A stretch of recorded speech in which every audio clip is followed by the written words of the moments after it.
Hello, welcome to Gardener's World.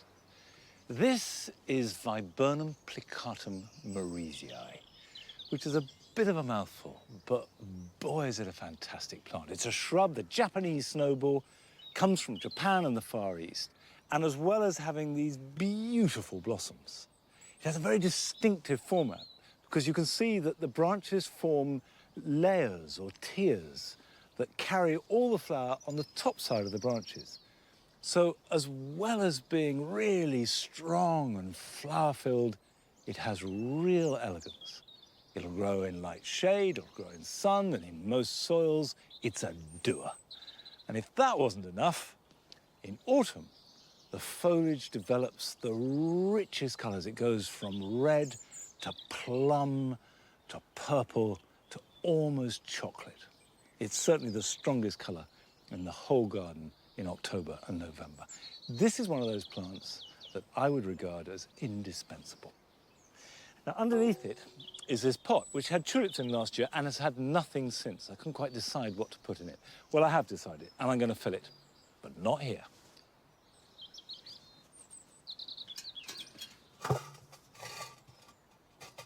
There we go. You might have to move, Nige.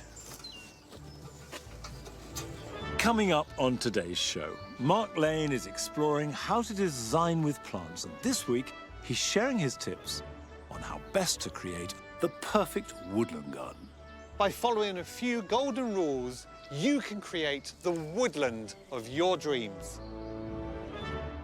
Frances is back at the allotment she's sharing in Bristol and seeing how her salad crops and veg are faring.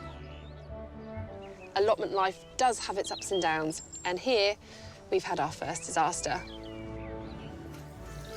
And I shall be doing the Chelsea chop. As well as explaining exactly what that means, I'll be trying different versions.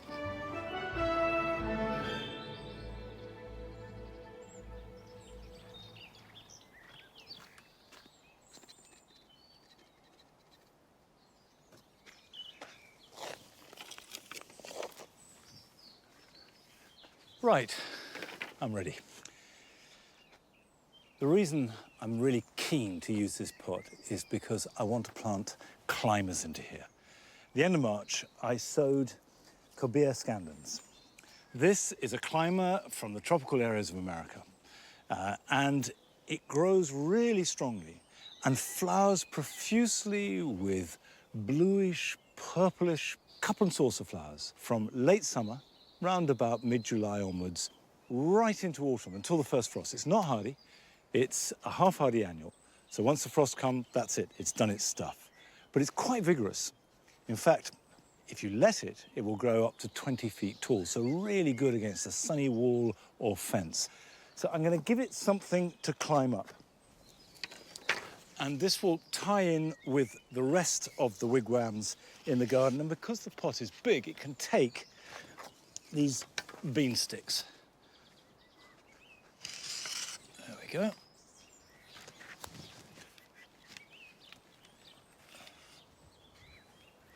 Okay, that's good and firm. Now, Cobea is quite greedy. It does like a fairly rich soil, so all the more reason to add some goodness. And that applies really to any climber. They've got a lot of growing to do in a fairly short space of time. So I'll plant one for each of the supports.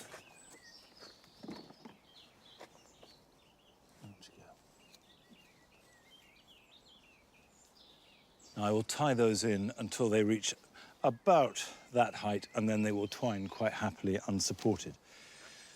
They will give me a really good display up at eye level in the mid-story and on above. But I want colour down around the base of the pot. And because this has got so much goodness in it, and because it's quite big, I can cram this. I can absolutely pack it with colour. I'm starting with a good old ordinary petunia. These are a beautiful, rich colour. They will go flowering and flowering and flowering all summer long. This is a variety called Sophistica, but just find the colour you want and go with it. Right, on top of the petunias. I also love bidens. And what I love about these bidens is there are a whole range that have marmaladed caramel colours. These oranges touch with yellow, and it works so well here in the jewel garden, and particularly in relationship to the depth of colour of the petunias.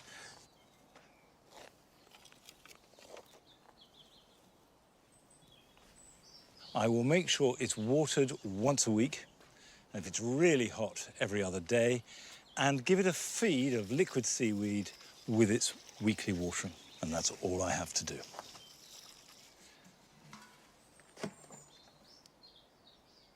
There. That will look at its very best round about the middle to the end of August, but will keep looking good until the first frost. Now, earlier this year, we started our hunt for really exciting, creative, small gardens. Under the competition, every space counts.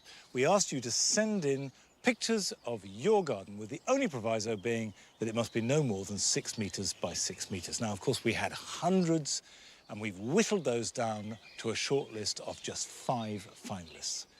We've shown you the first 4 over the last month, so now it's time to see the 5th and final one.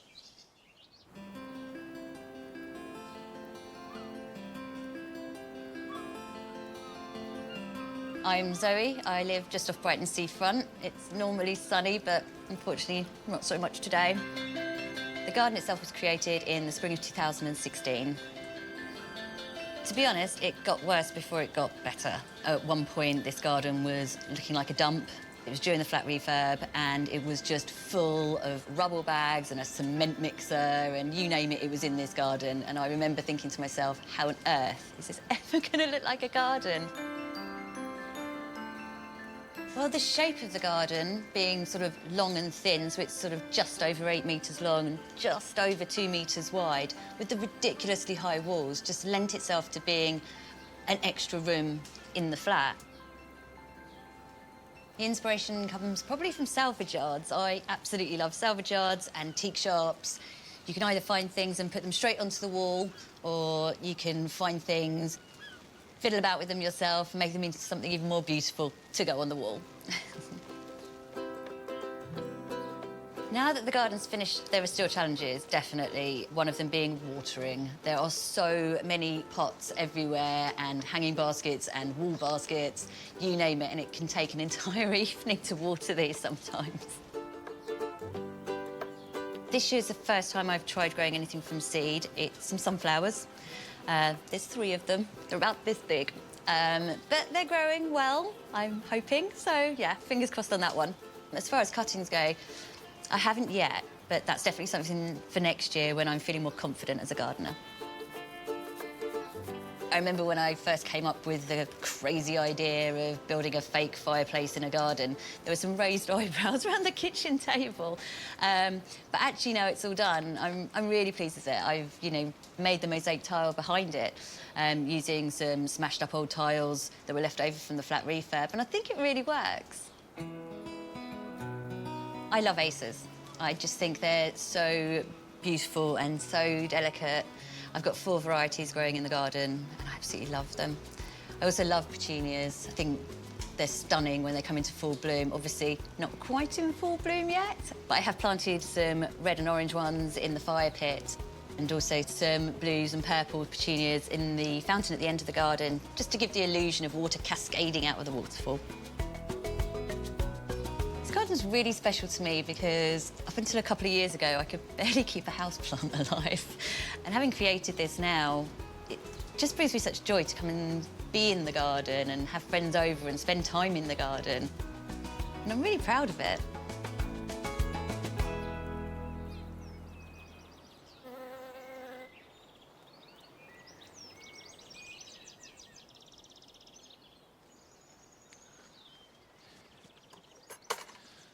Poor old box has had a tough time of it over the last decade. Box blight has ripped through the country, certainly ripped through this garden. Sometimes I feel as though Buxus is a plant that we used to grow in our gardens, and its days are gone. But it has been so important, so influential in gardens from the 17th century right up to the 21st century. You wanted any kind of formality in a garden, box was the first plant you turned to. This is a variety called Hansworthiensis. These are all taken from cuttings from one set of plants I got about 26 years ago.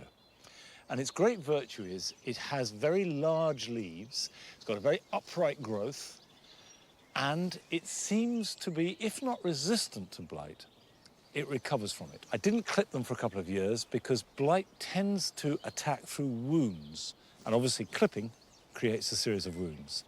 Tomorrow is Derby Day, and that's a traditional day when you clip box. The key thing I'd say to you is watch the weather. It's been very variable over the last few days here, but the weather forecast is no rain for 3 or 4 days, and that's the time to clip.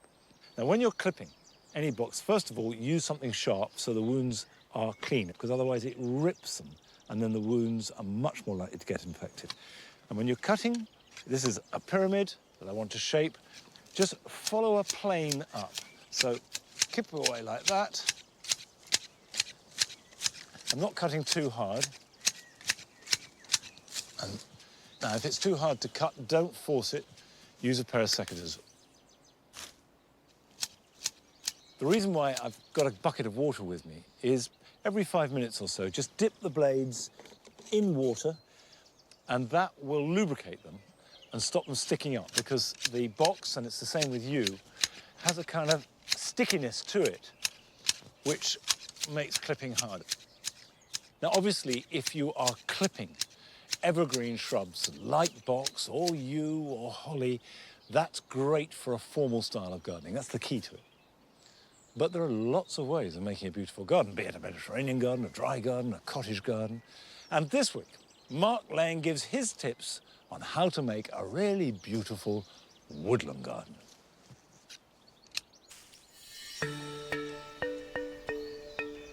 As a garden designer, there are some archetypal garden styles that I return to over and over again for inspiration, and you can do the same. Today I'm at Fuller's Mill in Suffolk, home to a wonderful example of a woodland garden. Sun-dappled glades combine with luscious beds and borders, and the whole feeling is relaxed and completely enchanting.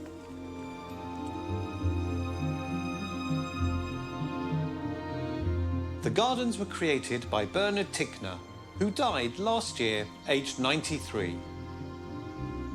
During his lifetime, he transformed an area with poor sandy soil into this tranquil woodland wonderland. Now the 7 acres are in the safe hands and green fingers of head gardener Annie Delbridge. Can you tell me a little bit more about Bernard? Bernard was in the brewing industry. Horticulture wasn't his first thing at all.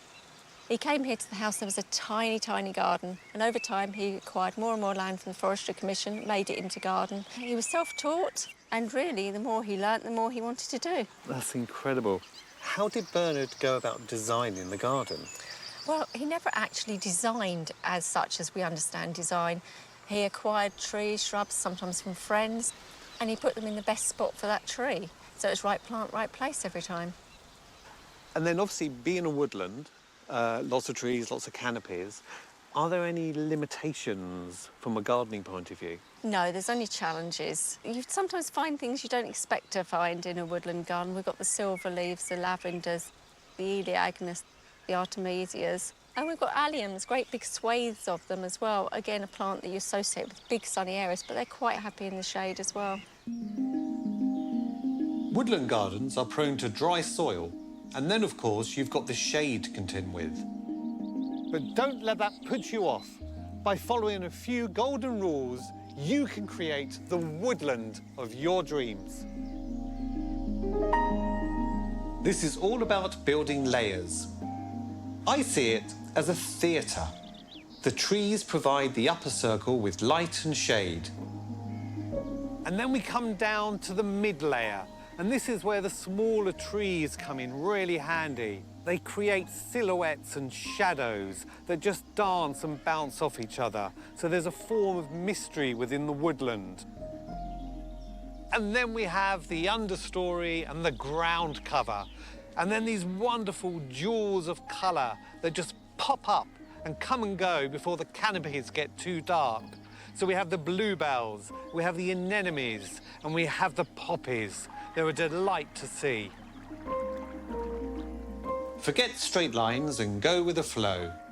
Most woodland plants self-seed, so avoid organised lines and opt for more random spacing. And how is this for simplicity at its best? Just two varieties of comfrey, a deeper blue one and a white one. And they're just flowing seamlessly through this space. It's absolutely beautiful. And it's alive with bees. From a postage stamp to a stately pile, plants are the key to a fantastic design. And they can work on any scale and any budget. Here's my guide to the VIPs, the very important plants, to kickstart your own woodland-style garden. First up, you're looking for height. You could go for a fruit tree, but don't be afraid to try something like acer or an ornamental cherry. Lots of trees come in smaller sizes and create the canopy and dappled shade effect of a woodland. And next up, we're building up those mid-layers. Now, of course, we could go for a beautiful fern, but why not go for something slightly different and go for Telema grandiflora, or fringe cup? I love this one because it's a froth of flowers. And if you look closely, they're like tiny dangling bells and still look great, even after they've gone to seed. And finally, we're down to the ground cover. Why not go for the swathe of pink dicentra, which will just come out at this time of year, and then to continue the theme. Asarum europaeum offers lovely ground cover with its shiny leaves, which will sparkle in the summer rain. These few plants will give you that instant woodland effect.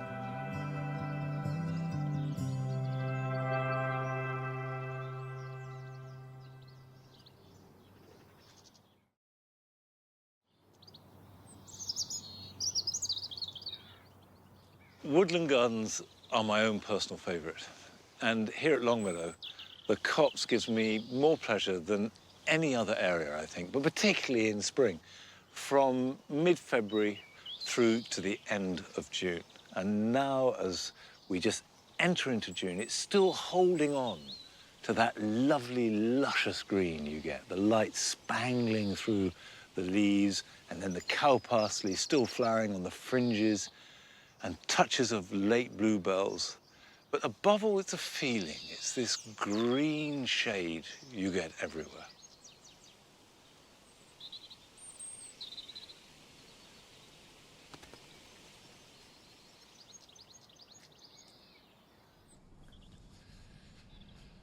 A lot of us use these things.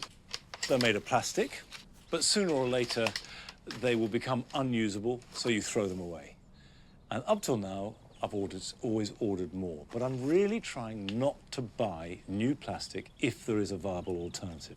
And that's soil blocks. Now, what soil blocks are, essentially, is you make the inside of a plug without any wrapping whatsoever. Therefore, no plastic. And to make the blocks, you need to buy the soil blockers. That's the sort of standard average one, and you can see it pushes out. They're simply a stamp with a nipple on the end which creates a hole to put the seed in. That's the basic component. And they get bigger. There's a very useful size, which is this one here, which is what I'm going to use today. The place to get them is online. Just put in soil blockers and you'll find various suppliers. Now, you need to mix the mixture in a flat bottom container of some kind, and I'm going to use this jug. The first thing you absolutely must have when you're making soil blocks is something to bind it together. It's 4 parts of coir to 1 part of each of these. This is loam from the garden, really important to add bacteria to the mix, but also because it helps bind it. This is sieved leaf mould. You need some garden compost, that gives it nutrition. And then you need either vermiculite or perlite. Recipes vary. I'm not saying it's perfect, it's just what works for me. And mix it up just like you would a cake mix or a dough. Now, the next magic ingredient, which is water. You need to make this much wetter than you think you do. Essentially, you're making mud.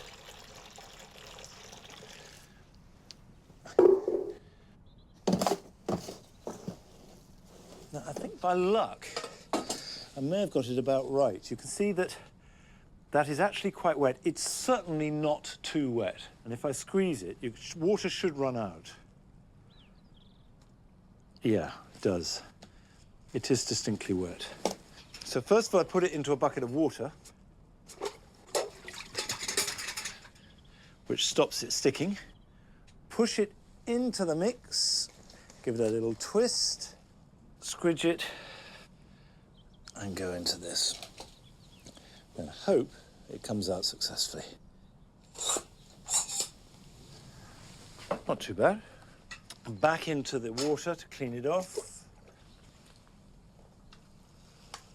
Give it a little twist. Into the tray.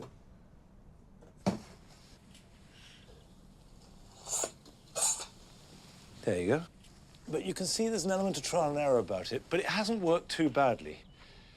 And there are little divots in which to put the seed. And as this dries out, they will come apart slightly, and they'll be very easy to take out. And the important thing is that the consistency that they will hold together, but not become solid concrete lumps. How about that? Now let's sow some seed. I'm going to sow parsley. Parsley is one of those crops that you need to sow successively to have a constant supply. So what I do is make 3 sowings a year. Okay. You could put them into anything as long as it's got drainage holes. You don't want them to be sitting in a puddle.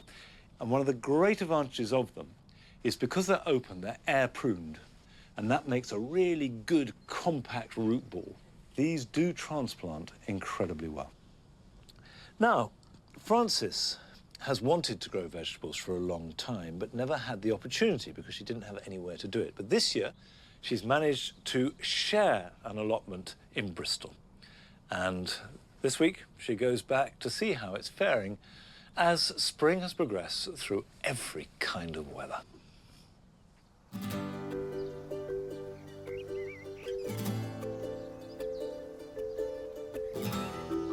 Ready? 1, 2, 3. Allotment newbie Luke Murray is kindly letting me share part of his allotment in return for helping him get the plot in shape. And I can't believe its transformation since I first came here in March.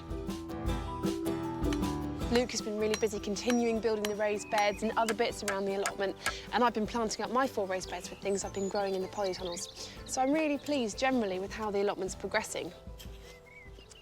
But allotment life does have its ups and downs, and here we've had our first disaster. Slugs! These slippery customers had a good feasting, decimating our salad crop. The slugs started appearing and eating him, so I had to channel my kind of inner Jean-Claude Van Damme and kind of came up here, head torch, kind of oppanel in hand, and was like, right, I'm going to win this battle. And I'm not. No. I mean, nighttime attacks are pretty good because that's when they're most active. But, yeah, we need to work out what we're going to do to actually protect our Let's do this properly, is that what you're saying, yeah? If you have an integrated approach where you're kind of preventing the slugs from coming, but then also having controls down that if they do come, hopefully things will be less damaged. OK. You can use physical barriers is one way of stopping them from getting to the plants, or you can use kind of chemicals, you know, pellets and stuff. I'm really anti putting any chemicals into my soil and kind of the surrounding areas, so I'm getting my housemates collecting eggshells like there's no tomorrow, so I'm going to try and put those down to give a bit of kind of roughage, stopping the slugs coming on there. I've kind of looked into beers traps a little bit, but I'm just totally open for ideas that you've got, really, that you can bring to the party. Well, I agree with you about that, the chemicals. I mean, pellets and stuff, they work well, but I personally don't really ever use them. I think if we have a little experiment and see maybe what works better than other things, and by the end of the year we'll know what to do next year. Yeah, exactly. But yeah, I feel like there might be a little competition within this. Oh, potentially. See who can keep the most slugs at bay. You have that end. Yeah, yeah. I'll start. Oh, yeah. Brilliant. Cheers. Slugs are such a pain. There's not that much you can do to actually get rid of them. So the best way of dealing with them is all different approaches combined together just to put them off and make the problem as minimal as you can. What I'm going to use is something I've used before on things like dahlias, and it's sheep's wool pellets. A thin layer on the soil is all you need. It's just the feeling of the wool on their stomachs. They don't like it and they won't cross it. And once it's watered, that will expand. And the nice thing about using something like this is that it will break down and actually feed the compost for future years as well, which is always a nice bonus. So we'll have to wait and see how our slug defences fare. But things are looking much more positive in the communal polytunnel. Last time I was here, it was quite bare and the plants weren't really doing anything, but what a difference a month makes. It's so lush and there's always people here kind of swapping plants and stuff. It's really nice. With the winter months behind us, it's now peak time for planting out. But some plants need more attention than others, including my sweet corn. When you're planting sweet corn, it needs quite a nice rich soil. So there's plenty of manure and compost in here. It should be absolutely fine. But if you haven't got any, then maybe just add a little bit more feed to it. And normally you'd put them about 45 centimetres apart, but we have quite a small plot here and we're limited for space. Just make sure you harden it off a little bit before you stick it straight outside, because the nights can still be cold, even if they're not frosty. Normally when you plant vegetables, you put them in rows, and that's how you can hoe in between them. With sweet corn, I'm doing a whole grid, and the reason for that is because they're wind pollinated. So you need a breeze to flow in between them and maximise your yield. If there is not enough airflow in between the plants, then you won't get any cobs forming. While I've been planting, Luke has been busy prepping his next allotment project. Hi, Luke. Hey, all right, Francis. I love this bench, it's so good. Thank What's you. your plans for it as it goes on?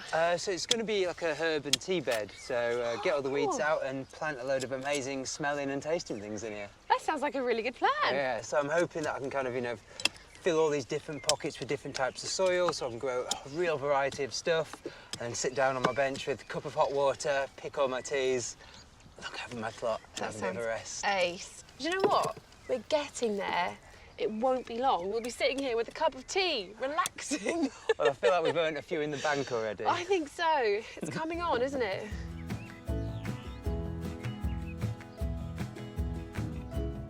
I'm really beginning to get to know people here on the allotment. And the thing I love about this site is that you never know what you're going to find from one day to the next. Rachel and Adam, known to his friends as Chicken, have been here for the last 3 years and created their very own little oasis. What was here when you first kind of got here? It's pretty much just a flat piece of clay soil, no raised beds, lots of bean stakes.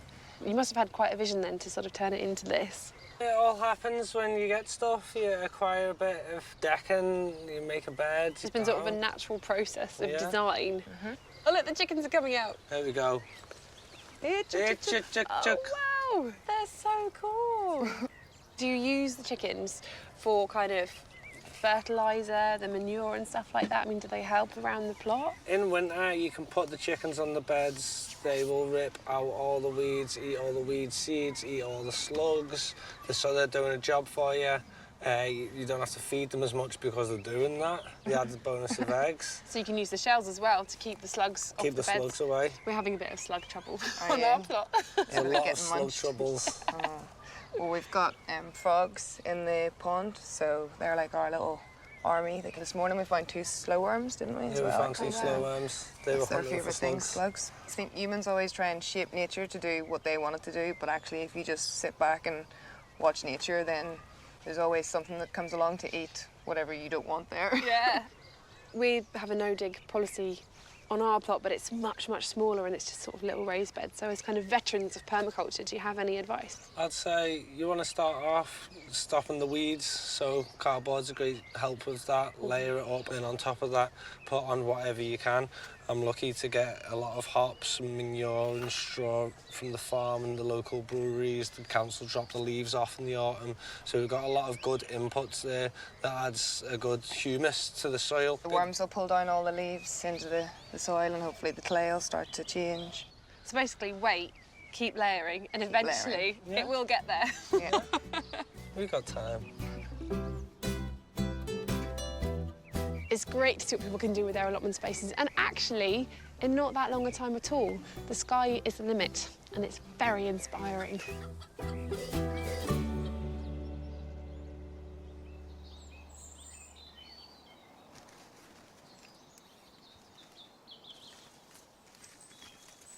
Francis is discovering what everybody who grows vegetables has to deal with all the time.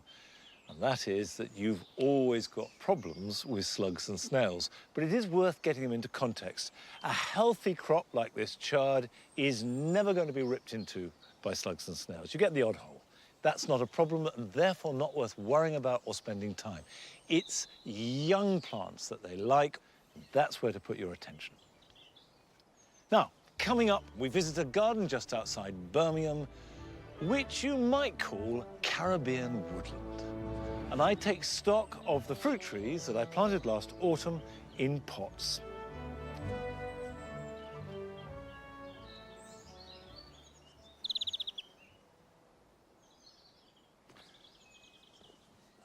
This Easter, I tried a little bit of an experiment. I sowed some first early potatoes, Casablanca, in 3 different types of container. 2 potatoes, same size, in exactly the same growing medium. 1 in a conventional, quite large plastic pot. 1 in a recycled pot, which uses plastics, but was the first of its type. It was good to see. And 1 in a plastic bag. Now, you can see straight away there's a big difference. The 2 seeds potatoes in the plastic pot couldn't be healthier. They're growing really well. The one in the recycled bag, there is only 1 growing, and the one in the plastic bag, there's 1 really pathetic attempt. When I put my hand in there, that is cold. It's actively cold to touch, and I think this is the root of the problem. However, just because you've got a lot of top growth, it doesn't mean to say you're going to have a bigger harvest of potatoes, and it doesn't mean to say that what has survived in these 2 won't catch up, so we'll persevere with them. And the next thing to do to ensure that they grow well is to earth them up. Now, when you earth up, you're doing 2 things. You're protecting the top growth from frost, which for most of the country is increasingly unlikely now. And also, you're protecting any potatoes from getting exposed to light, because that's when they turn green and then they become poisonous and you shouldn't eat them. So earthing up simply means putting earth, or compost in this case, the same compost in all of them, around the growing stems. Don't worry if it goes over the leaves, won't hurt them at all. So we just go like that.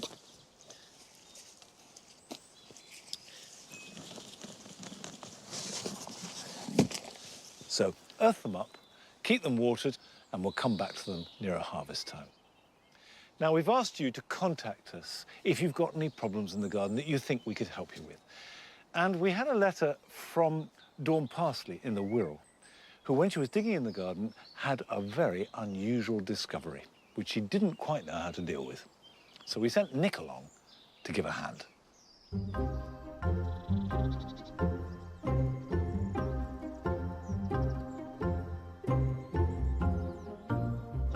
Wow. So this was completely submerged in shrubs? Rhododendron bushes, completely over it, all over it. Came down and just cleared it and found this formation of beautiful 14 steps in a gorgeous curve down. So it was almost like being an archaeologist. You sort of started an archaeology dig. After months of digging and clearing, Dawn uncovered this spectacular undulating bedrock with graffiti etched into the stone going back to the 1940s. It was a privilege, really, Nick, to sort of What a lovely do thing. it. It's an extraordinary feature, and I know you want to make something of it. So. Well, I think at the moment we've got this beautiful, but it's quite dull, and I think it kind of like needs the right plants that will live on it and enhance it. Dawn's rocky steps are a find, and the key to successfully planting around them in any kind of bedrock is to work with the shallow, sandy soil that surrounds them.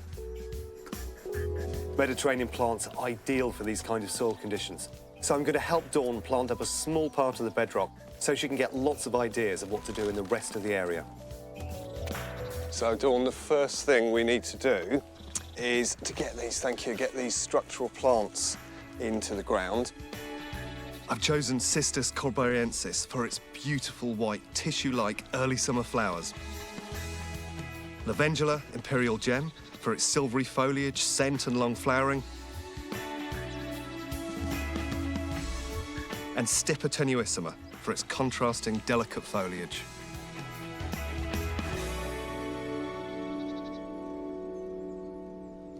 You know, it's always worth, with any planting you're doing, wherever it is, just stepping back to get that overview. Yeah. Vital thing, Dawn, to make sure all of these plants are really happy is to get the ideal kind of Mediterranean soil mix. Now, you're really lucky here because you've got this wonderful kind of sandy soil, so it's a really good start. And so what I want to add to that and add into the crevices is this mix I've made up. It's about 50-50 of a peat-free compost and then horticultural grit.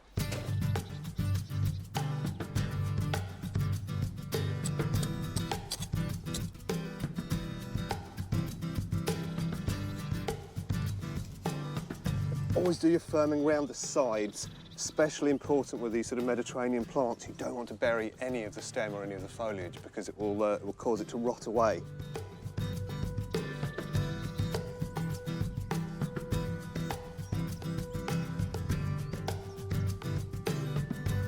Now we've placed the key structural plants, Dawn and I are going to set out the crevice and trailing species. Crevice plants are perfect for those tiny little gaps, and the trailing plants will beautifully cascade over the rocks. I think the first thing to get into the ground is going to be these thymes. What's brilliant about these is they make perfect little ground cover. What'll be lovely here is you walk up the steps, these will just creep over and you'll end up sort of stepping on the edges of them and getting some lovely kind of Mediterranean scents. Next plant I want to introduce to you is, it's a real Mediterranean stalwart, and it's commonly known as the sun rose or the rock rose. And it'll flower right the way through to July. So, the next plant I'd like to get in is this. Now, it's called Cerastium, or snow in summer, and it's a real favourite of mine. It's brilliant for rock gardens. The thing that makes it special is that it trails, so it will make its way across the rocks. And the reason it's called snow in summer is across the top of all of this silver foliage, you get this wonderful dusting of white star flowers for several months through summer.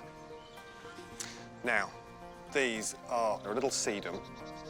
What they'll do over time is start to make their way down across these rocks, and they'll love the heat coming from the rock, and we'll just fill in all these gaps really nicely.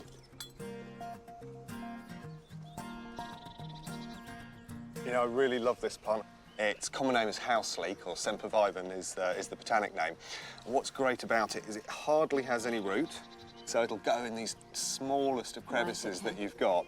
And what you can see is these little babies, which will slowly spread out, but you can also nick off individual ones like this. And plant them out. Leave them on a rock for about 48 hours and they'll dry out, but if you then put that into damp soil, it will root and start to grow. Oh, right. So you can get them into the tiniest little crevices. So I think this little chap is going to go very nicely here. Oh, it's like one lovely flower raised to the sun, isn't it? Yeah. To give a real sense of the plants inhabiting the space, I'm introducing a variety of trailing species. Prostrate rosemary will provide aromatic scent and pour over the edge of the rocks. Cotula will provide interesting ground cover, and its dainty flowers will go right through to midsummer. And Euphorbia myasinites will sit happily on the rock surface and trickle over the sides in a beautiful cascade. Do you know what? I think we're finished. I think it looks fab. Let's stand back and have a look.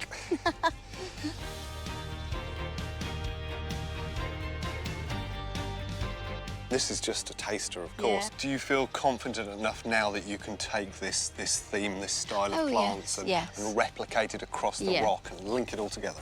I will. I'll keep the same theme going, I think, because then the colours will come and they'll match and they'll balance. It's beautiful. It's beautiful. Thank you. Oh, you're Thank you so much.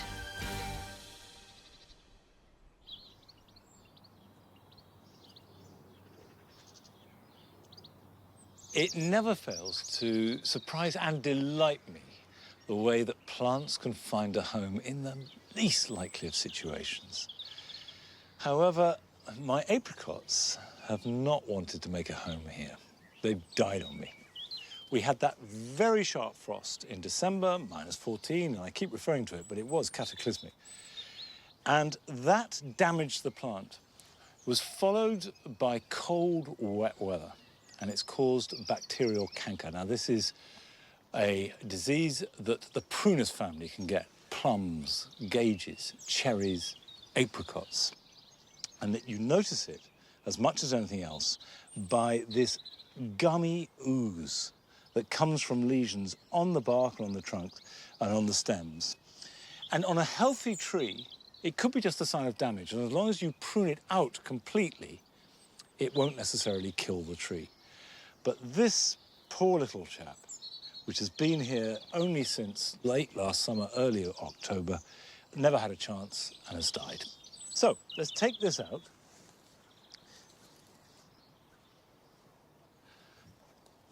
And in its place, I'm not going to put another member of the prunus family, but a pair of olives. You can see that it's got very good drainage, which is great for olives. But there's one feature which I didn't add to this, which I think will improve the chance of an olive, and that's loam. So I'm just going to take a little bit of that out. Not too much.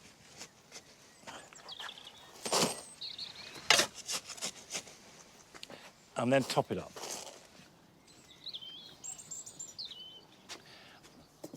Now, this is loam. It may look just like normal soil, but actually this is from my turf stack. And loam is essentially soil with a very high organic content. It adds bacteria and fungi and living organisms to what can be a little bit of an inert growing material. Don't worry too much if you haven't got a turf stack. Most people haven't. If you can find a peat-free, loam-based compost and add plenty of grit to the mix. Mix it in, and you don't need to be too specific about it because the roots are going to access it, and that now will please the olive a great deal, I hope. I'm a late comer to olives. I used to think it was pointless growing them here because of our climate. Too wet, too cold, too miserable. Keep them to where they're happy, which is fundamentally the Mediterranean. Well, I'm very wrong, and I'm sure that many of you watching in the warmer parts of this country will have been growing olives for years. But this is a first time for Longmeadow, and it's a symptom both of climate change and also adaptability. They're quite hardy. Olives can survive down to -10, but don't bet on it. Protect them if possible. And they will grow perfectly well in a pot, as long as you can move them. Needs to just slip down in. We'll take that out there, and it's a very nice root system.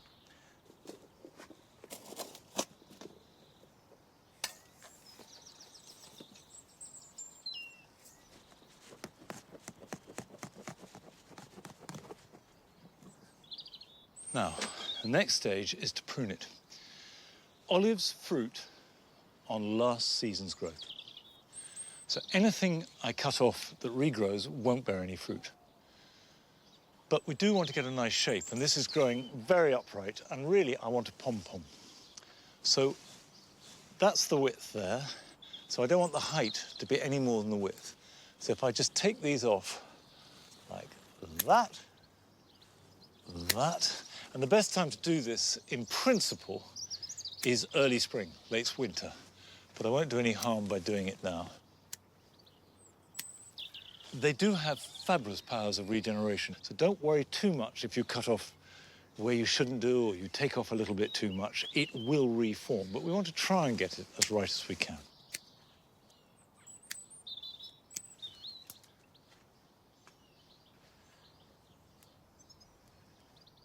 I will water these in well and give them a weekly soak with a weekly feed.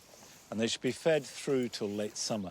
And if you can lift the pot and you have space, they will be much happier if you bring them indoors in winter. But don't bring them into the house. That'll be too warm and too humid.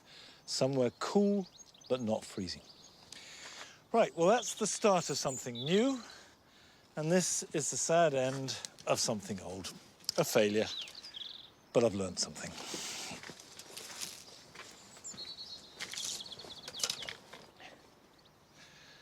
"17 years ago, Joe Manchester moved to his house south of Birmingham in Worcestershire. Now, the garden was unremarkable, but over the years, he has transformed it into something special. And I think perhaps you could best describe it as a woodland garden, but with a twist.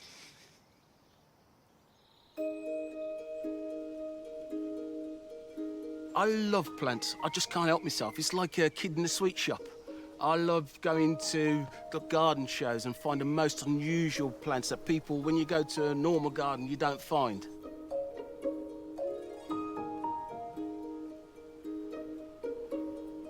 When we first came here, most of the garden was just trees and different shrubs. So I twisted it, put a different feel on it. This is what I call my hidden garden. What I wanted down here is to look tropical and also woodland as well at the same time, which is very difficult to do, but hopefully I've managed it.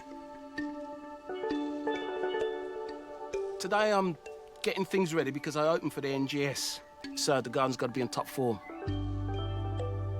I originally came from a little Caribbean island called Nevis. I originally came to England in 1967. My dad came first. He was a keen gardener, then followed by my mum. I got two other brothers. When we were young little kids, my dad used to stand us aside and say, look, this plant does this does this. And my dad was a keen, he loved dahlias and chrysanthemums. And by the time we was about 10, we knew every little chrysanthemum's name, every little dahlia's name. When my mum died of breast cancer, I thought, well, how can I give something back? Because my mum was always had that beautiful smile on her face. And the only thing I knew was gardening. So I opened a garden for a local hospice to raise money for them. For the Children's Hospital, I did Alice in Wonderland theme. Hence, you could see the clocks up in the tree, the big mushrooms, got little rabbits up the back, things like that. I even got a little wishing chair at the top.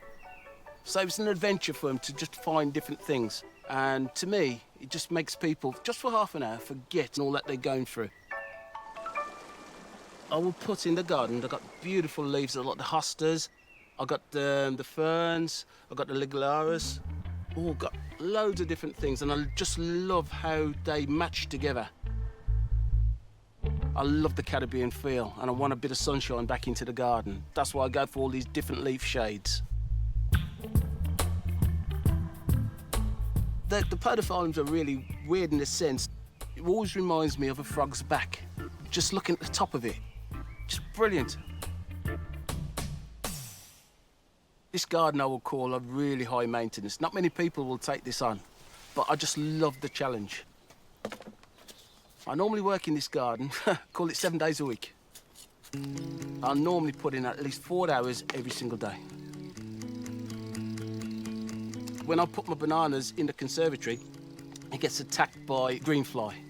So what I have to do, first of all, wash all the green fly off. In every spring, I always mulch the ground first because it just gives a shine to the leaves. Well, in this pot, I've got loads of different variety of gingers. After a while, you get a beautiful flower head on here, which normally it's around, I would say, over Christmas time. Before I bring them out here, I normally just snip it off. As you can see, it doesn't die back at all. It just stays the same, and it grows like this. To propagate it, I break it off like this, and I fit it beautifully into there. Normally, when I put that in, it's got to be the same depth that I've taken out. If it goes in too deep, what will happen is, because of the water, it'll start rising up and rot the bottom of it, and the roots won't take. Most of the plants in this garden are hostas. I just think they're an absolutely wonderful plant. Each one's got different leaf, different texture. Two of my favourite plants in this garden, First one I got there, hosted white feather. Beautiful, beautiful white feather in the spring. And then come the winter, near the winter, it changed to green. The other one I love down the back there is Chinese sunrise. It's got beautiful colour on it. It just reminds me of the Caribbean. I normally knock them out, started every year. In here, this pot here, I've got horse compost. Well rotted, doesn't even smell. Absolutely beautiful. Now I'll measure for size. Perfect. Now normally, I put gravel on the top of it. That does two things. One, it will stop the weeds, and two, it stops them slugs as well. Now, there's another little trick that I use. I heard this story from a little old lady one time. Now, when I met this lady, she told me about the garlic. Best thing to do, she said, just boil it up, put it in a spaker, put it over the leaves. May not work for some people, but for me it does. As you can see, I've got no problems. All different hostas, not a bite in one.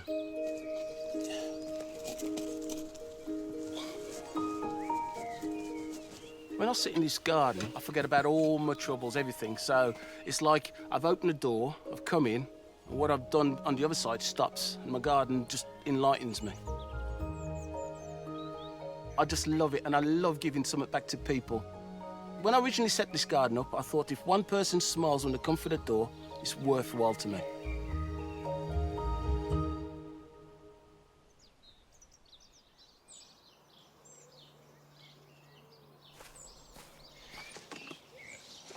You may often have heard the expression, the Chelsea chop. And it gets its name because it's done absolutely at this time of year, around the time of Chelsea Flower Show. But a lot of people make the mistake of thinking that it's a tidying process. But that is not what the Chelsea chop means. The Chelsea chop is actually about pruning late flowering perennials to control the rate of their growth, the timing of their flowers, and different heights. So if you have a plant like this is Lysimachia ciliata firecracker. It's got this dramatic purple leaf and then has tiny but very vivid yellow flowers. Now, all this clump is going to grow up and flower about this height towards the end of July, beginning of August. But if I cut some of it back, I give it the Chelsea chop, and cut it back by at least a third and as much as a half. So if I go like this and just cut across like that, that's going to do a number of things. First of all, it's going to stimulate side shoots, so it's going to be bushier. Secondly, this is going to flower later than the one behind, which gives me successional flowering. So rather than just one display, it'll stagger it for longer. And thirdly, this won't grow so tall, so that we'll have just a little bit more structure and range within a border. This is an aster, Aster umbellata. I love it. It's got tiny little white flowers, which keep on coming from July right through into autumn. I've divided it this spring, taken half and put it over on this side of the path to balance it out, leaving space in which I can use to bring in tree dahlias and other tender plants, which will be ready to go out next week when the nights have warmed up a bit. Now, this does form a kind of solid mass flanking the path. And what I can use the Chelsea chop for is to slightly rake it back, so it's taller at the back than the front without losing any flowers. So if I cut here, making sure I don't cut these lovely self-sown aquiledias that pop up all over the garden. And so I just cut in here like this, in the front. I'm not going to forfeit any flowers at all. They will just come a little bit later and remain a little bit lower. And so you can see that the whole thing is on a slope going back up. And that will just give it a little bit more of a dimension and structure. Now, you can use this in all kinds of ways, but just remember that you don't do it to anything that has already got flowers or buds on. These are only for plants that are yet to form their flowers. Now, it's a good job to do now, around the next week or two, but here are some others you can do this weekend.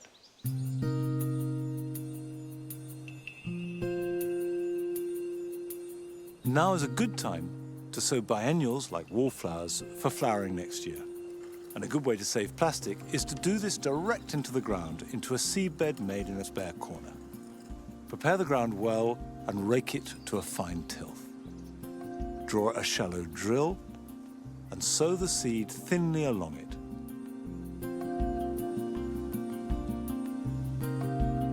Cover them over and water them well.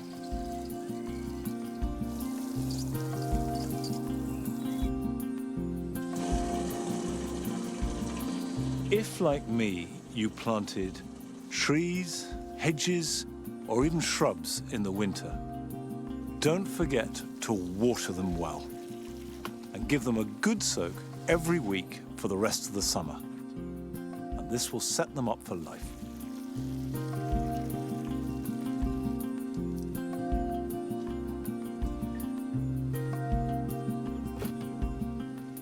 If you've grown peppers and chilies, now's the time to pot them on into their final pot, and ideally, a good-looking terracotta one. If you haven't sown your own seed, don't worry, because you can buy plants from garden centres. And these also can be potted on into a well-drained compost, and then put them somewhere bright and warm.